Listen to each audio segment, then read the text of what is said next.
Hello, Skele Vaderites and friends of Skele Vader. It's so great that you've tuned into this. This is a unique episode here on the channel.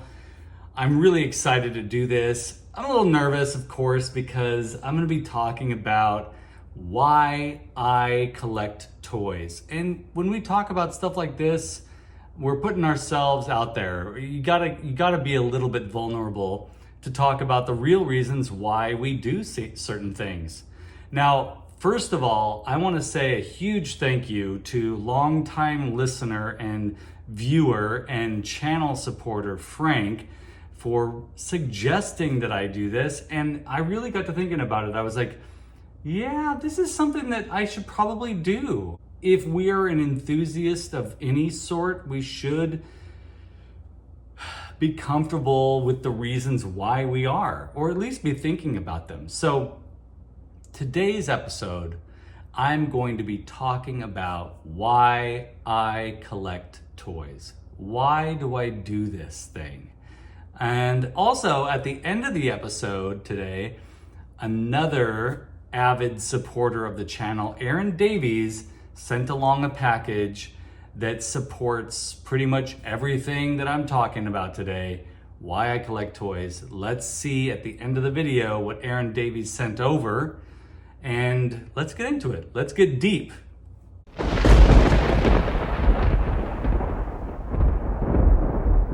All right, so thank you all for sticking around.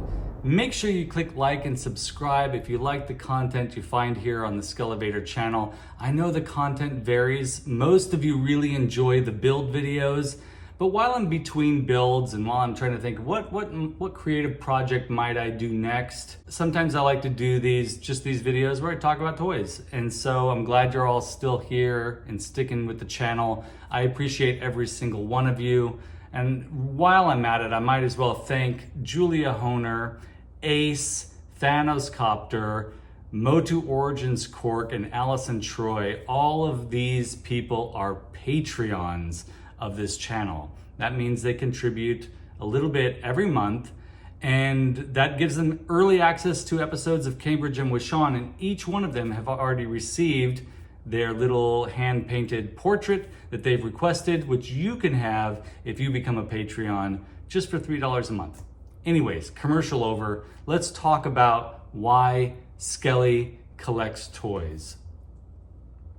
This really goes all the way back to the year of my birth, actually. I was born in 1976, and the very first movie that my dad took me to, which I remember nothing of course, I know this movie backwards and forwards now because I've seen it about 100 times, is the 1976 King Kong with Jessica Lange.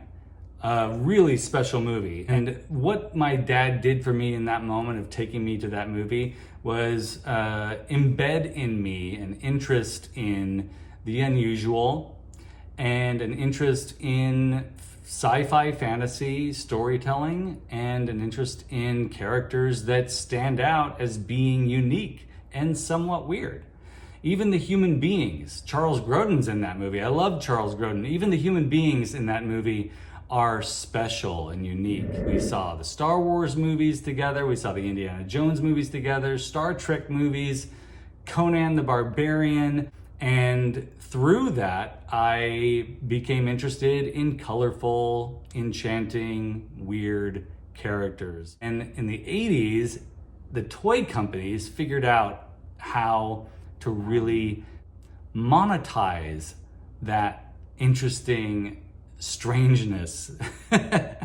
So Star Wars is where we'll begin. My now ex-stepbrothers had Star Wars action figures from the first movie. But Star Wars, those figures from the cantina in particular, were really interesting to me. And my very first memory of realizing how intriguing and special these characters were was Greedo. And my ex-stepbrother blew him up with a firecracker, and that really marked me in a significant way. Not like I was heartbroken or devastated or anything like that, but it did sort of show me that these things are essentially impermanent. Even though they're plastic, they could be destroyed in time if we're not careful with them, or if we are playing with them in a way that is intended to not be careful. Rough play, you know? So I come from a divided house in that my parents divorced when I was very, very young. And my dad lived in the city. My mom lived in a rural area and up in the mountains. And we had a little Christmas tree farm, and we lived in a mobile home. And it was a very interesting place to exist as a child. I did a lot of playing outside. I spent a lot of time outside by myself before my little brother arrived when I was 5 years old. And I spent a lot of time with my toys.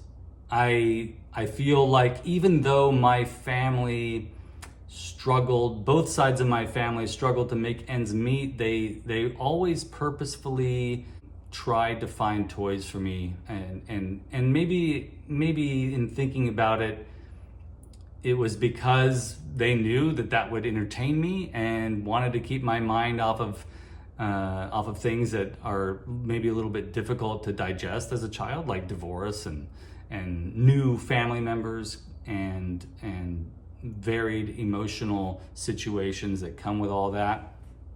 And it worked. I spent a lot of time outside with these Star Wars action figures that had come into my possession. Most of those really started to populate my little tiny toy shelf around the time of Empire Strikes Back, and then especially when Return of the Jedi came out. But all the while, like right around 1983, 82, 83, I discovered Masters of the Universe, first with the action figures, and I've talked about this on The Frenzy, and I've talked about this on Cambridge and with Sean, so forgive me if it's repeat information for some of you, but yeah, I discovered my first moment where I was absolutely entranced by Masters of the Universe was seeing a trap jaw on the shelf at Toys R Us as a kid, and I just fell in love. I fell in love with the card back art, the cross-sell art, and also the mini comics. I was just drawn in a very intense way. So I was spending a lot of my imagination time with Masters of the Universe and Star Wars. And I would take these figures out there. Even though the Star Wars figures are this big and the Masters figures are this big, I would take them outside with me and they would live in the same universe. I would sometimes just spend hours and hours outside. Whether I was visiting my dad in the city, spending hours outside in the backyard, or up in the mountains at my mom's house, spending hours outside around the little Christmas trees that were growing, and the back area of the house that had creeks and giant boulders and stuff. It wasn't a huge property, but it was really intriguing to my little brain. You know how when we're little, everything is bigger, right? So I would spend a lot of time in the mud and in the creeks and around the trees. And then in the winter, we'd occasionally get snow and I'd be out there. Oh boy, when Empire Strikes Back came out and all the Hoth stuff came out for that movie, whatever things I got for my birthday or for Christmas that pertained to those scenes in The Empire Strikes Back, I'd be out there in the snow. And what an exciting time. To keep it really simple, toys allowed me to spend quality time with myself as a young man. I didn't spend a lot of time sitting in front of the TV, but when I did, I enjoyed it. It was either old movies, or it was cartoons after school or before school, or it was Saturday morning cartoons. But all that extra time that I spent with my little imagination was usually outside with my toys. And boy, it certainly helped me deal with some really intense feelings I was having as a kid that I wasn't even aware of. It helped me understand what was going on in my life by me creating these stories on my own. So now it's, like Wayne's World, 20 years later, more like 30 years later, I start to show interest. I start to be interested again in Star Wars and Masters of the Universe. It definitely helped that in the late 90s and early 2000s, we got the Power of the Force figures from Star Wars, which got my interest going again. And then we also got the 2000X Mike Young Productions TV show and the figures that came along with that for Masters of the Universe. And I became entranced again. At the library, when I was working on my bachelor's degree, I would look up Masters of the Universe. I would look up vintage Star Wars action figures and see those images slowly pop. You all know what this is like. You click on the image and it would like slowly reveal itself. Slow, the internet was slow back then. And I spent time printing those images out and reliving those feelings and going occasionally to flea markets and thrift stores and running into these things. I remember seeing a stinkor at a flea market and smelling him and smelling that patchouli again was just like a revelatory experience for me. It took me back to a very intense time in my youth. And stinkor was one of my favorites as a kid.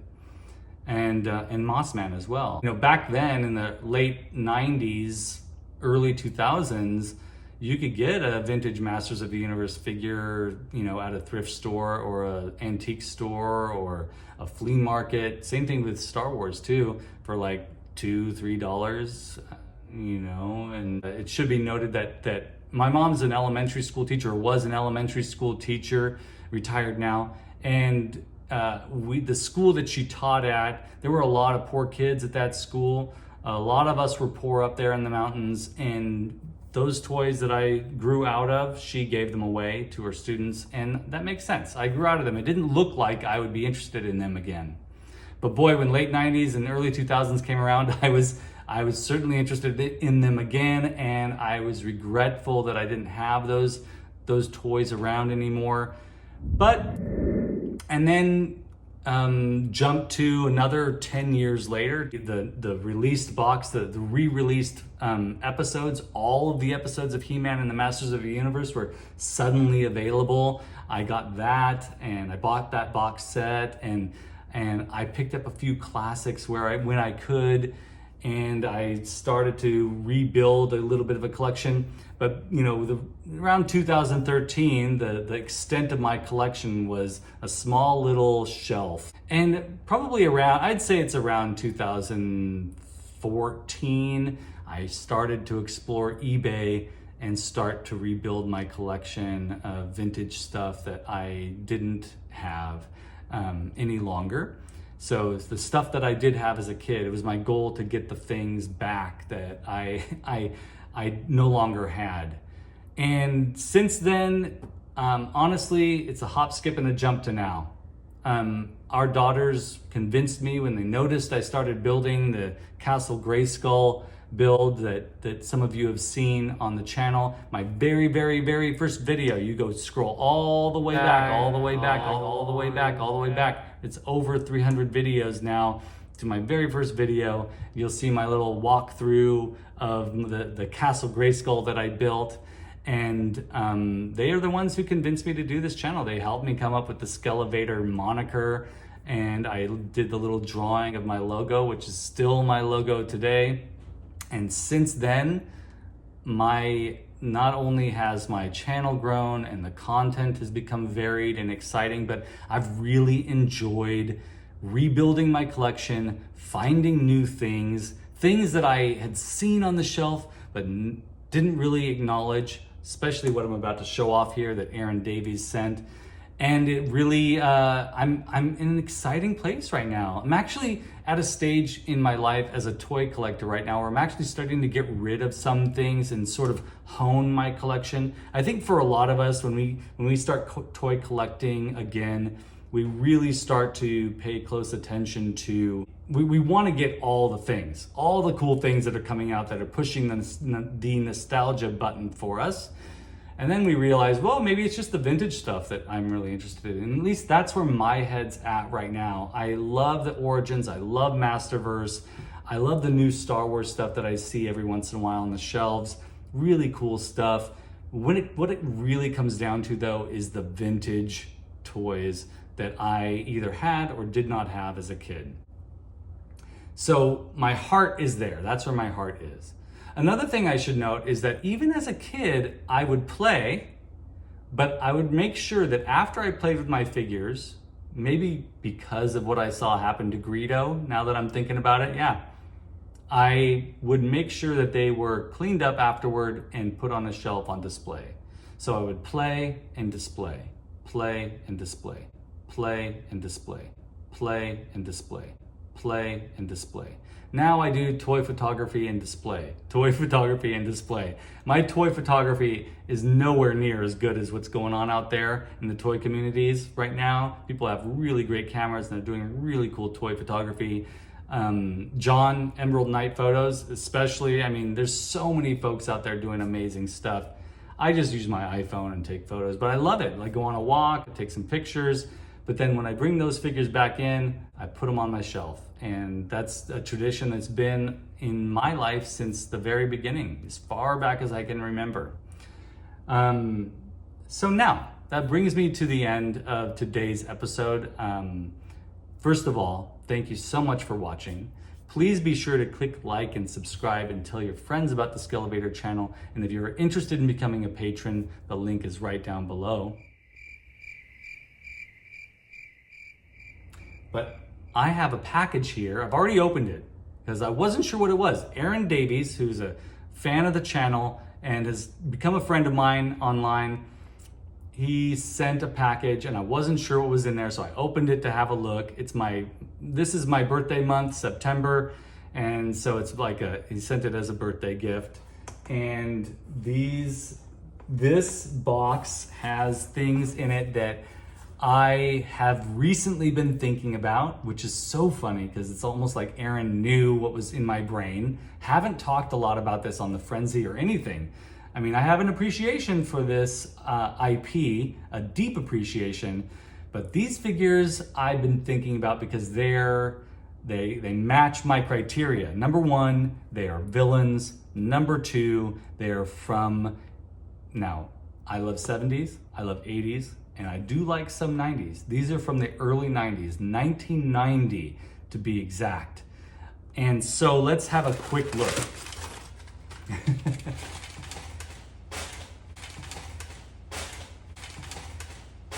These figures I saw on the shelf back in 1990. Even back then, I would always cruise through the toy section, even if I wasn't collecting.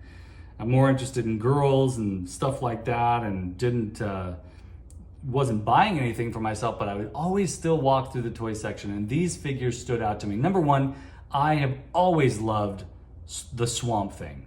Always been a DC fan. Swamp Thing is such a cool comic book character. Always loved the Swamp Thing. Love the movies. Love the first Swamp Thing movie, directed by Wes Craven. And when these figures came out, they were in response to the cartoon. And these are the evil unmen, the villains of the Swamp Thing toy line at the time. We've got Dr. Demo, and Dr. Demo, Aaron was kind enough to send along Dr. Demo's little, these are like little finger puppets that came with these figures. Look at this guy. Like, absolutely meets my criteria of being super weird and interesting. And look at this little guy too. Very reminiscent of the Snake Man too, but he's like a snake insect.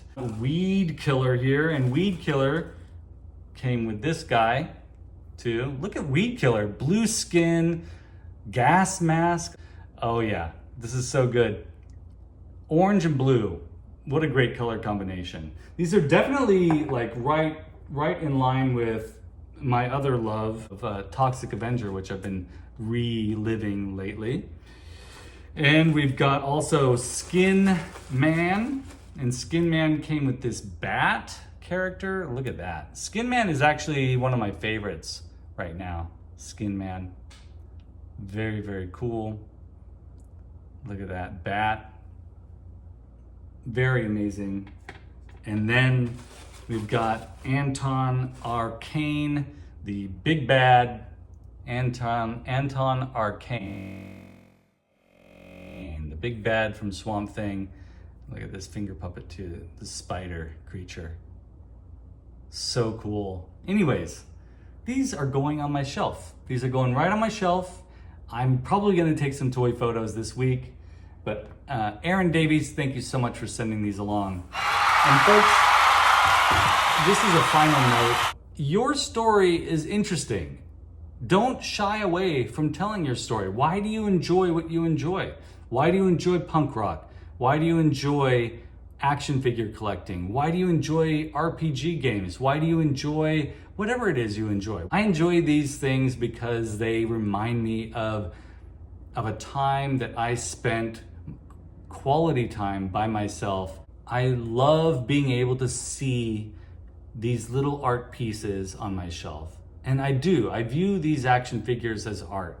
Someone either hand sculpted these things at first, either hand sculpted or digitally sculpted. They've spent a lot of time creating this object that is really, it's made out of plastic because plastic is cheap, and it's really created in order for companies to make money off of us when we're interested in Muppets or Sesame Street or Star Wars or Masters of the Universe or Swamp Thing. Disney, come on, right? They're trying to make money off of us, and rightly so. We are interested, right? But really what these are, they're artifacts. They're art. This is cool stuff. This is amazing pop art right here. It's beautiful, beautiful. And so that's why I collect toys. I hope this was entertaining for you who have stuck around and watched this whole video. Thank you so much for being here. Thank you for being you. Thank you for enjoying the Skele Vader channel. And I'll see you in the next video.